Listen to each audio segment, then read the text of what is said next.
மக்கள் உசிருக்கு மதிப்பு இவ்வளவுதானா? அது மட்டும் நடந்திருந்தா என்ன ஆகியிருக்கும்? இது அரசோட தப்பா, அதிகாரிகளோட தப்பா?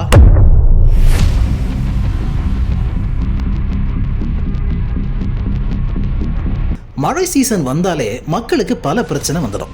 நடந்து போற ரோட்ல இருந்து குடியிருக்கிற வீடு வரை எல்லாமே தண்ணி காடுதான். போன வருஷம் கூட திராவிட மாடல் அரசு மழை தண்ணி வடிகாலுக்கு பல கோடி ரூபாய் செலவு பண்ணினதா கணக்கு காட்டியிருக்கு. ஆனா என்ன பிரயோஜனம்? எதுவுமே மாறல. அதுவும் சென்னையில எல்லாம் சொந்தமா போட் வாங்கணும்னு மக்கள் மீம்ஸ் போட்டு தள்ளுறாங்க. அந்த அளவுக்கு குடியிருப்பு பகுதியில மழை தண்ணி உள்ள போயிடுச்சு. கார் நிப்பாட்டுறதுல இருந்து பக்கத்துல ஒரு ஹாஸ்பிட்டல் போறது கூட எல்லாமே மக்களுக்கு பெரிய சவாலா தான் இருக்கு. அதுலயும் இந்த ஈபி பிரச்சனை மக்களுக்கு பெரும் பிரச்சனை. மழை பெஞ்சு கரண்ட் போனா அதை சரி செய்ய பல மணி நேரத்துல இருந்து பல நாட்கள் வரை எடுத்துக்கிறாங்க. ஒரு வாரம் வரை கரண்ட் இல்லாம தவிச்ச மலை கிராமங்கள்லாம் எத்தனையோ இருக்கு.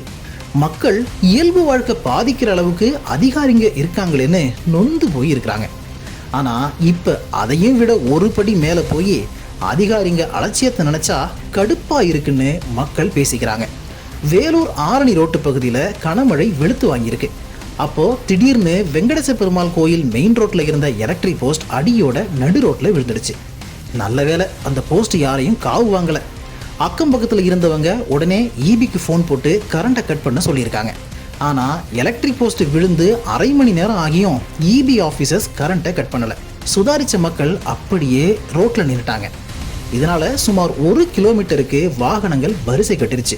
விஷயம் தெரிஞ்சு ஸ்பாட்டுக்கு வந்த போலீஸ்காரங்க ரோட்டுக்கு 2 சைடும் பேரிகேட் வச்சு டிராஃபிக்கை சரி பண்ணியிருக்காங்க. மழை தண்ணி அரிச்சதுனால எலக்ட்ரிக் போஸ்ட் விழுந்திருக்குன்னு இபி ஆஃபீஸர்ஸ் தரப்புல சொல்லப்படுது. பருவமழை சீசன்ல அதிகாரிங்க என்ன முன்னெச்சரிக்கை நடவடிக்கை எடுத்திருக்காங்க? அதிகாரிங்க அலட்சியத்தால அப்பாவி மக்கள் உசுறு போச்சுன்னா யாரு பொறுப்புன்னு சமூக ஆர்வலர்கள் கடுமையா சாடுறாங்க.